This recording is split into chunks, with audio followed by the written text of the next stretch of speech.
जय जवान, जय जवान। साथियों, आज हम हमारे नेता जननायक और आज पूरे भारतवर्ष में जो भी पीड़ित है, जो भी शोषित है या जिसके साथ अन्याय हो रहा है, उसके लिए न्याय की लड़ाई लड़ने वाले परम सम्माननीय हमारे नेता आदरणीय राहुल गांधी जी का यहां बेतरतीब से इंतजार कर रहे हैं।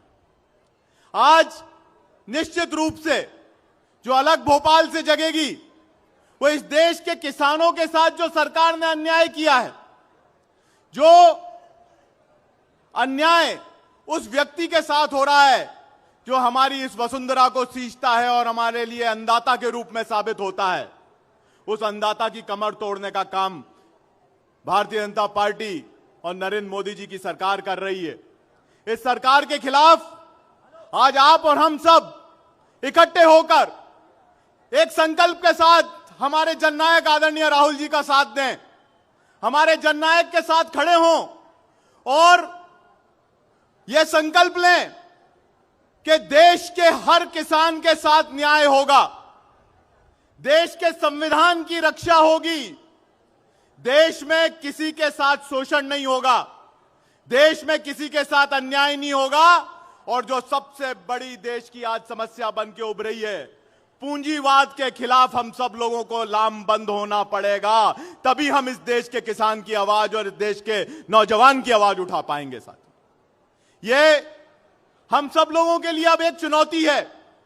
जिस प्रकार से हमने नारा लगाया जय जवान जय किसान, आज हमारे जवान जो सीमा की रक्षा करते हैं, जिनमें वो मनोबल था कि पहलगाम के हमले के बाद में हमारे देश के दुश्मनों की ईंट से ईंट बजा देंगे, यह संकल्प उन जवानों के मन में था, हमारी सेना के मन में था। हमारी नौसेना, वायुसेना पूरी ताकत के साथ तैनात थी, यह निर्णय लेकर तैनात थी।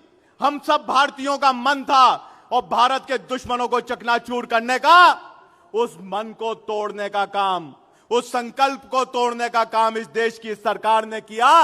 जो एक ट्रंप की आवाज पे ट्रंप ने बोला नरेंद्र, तो हमारा प्रधानमंत्री क्या बोला? Surrender, Narendra surrender. और ये नरेंद्र और सरेंडर मोदी को ये बात बतानी है हम लोगों को, इस देश के नौजवानों के साथ जो वो खिलवाड़ कर रहे हैं, उनके भविष्य के साथ खिलवाड़ कर रहे हैं। कहां गई 2 करोड़ नौकरियां? कहां गया वो संकल्प अच्छे दिन लाने का? कहां गए वो वादे कि हम सरकार में आएंगे तो कश्मीर, क्या बोलते हैं ये लोग, तुम दूध मांगोगे तो खीर देंगे और कश्मीर मांगोगे तो चीर देंगे।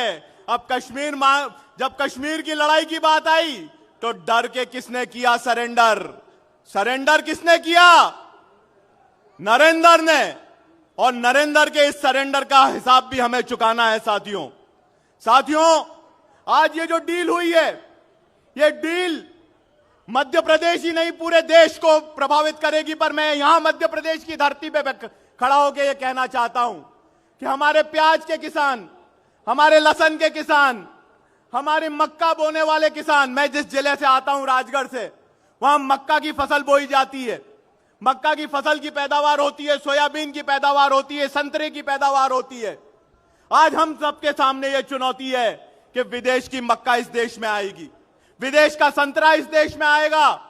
मेरे से एक ने कहा, हमारी मालवी भाषा में एक साथी ने, कि क्या होगा करसान को अब कहीं होगो, तो करसान को वो के साथ अन्याय अगर होगो तो कांग्रेस पार्टी खड़ी होगी, कांग्रेस का एक एक सिपाही खड़ा होगा, एक एक किसान खड़ा होगा, एक एक नौजवान खड़ा होगा कि नहीं होगा? आप बता दीजिए, संकल्प लीजिए हाथ खड़े करके कि हम सब किसान की लड़ाई लड़ने के लिए, अन्याय की लड़ाई के लड़ने के लिए यहां पर आज इकट्ठे हुए हैं। और ये लड़ाई उस दम तक लड़ेंगे जब तक ये ट्रेड डील कैंसिल नहीं हो और नरेंद्र मोदी अपने मित्रों को जो पोषित कर रहा है वो पोषित करना बंद ना कर दे।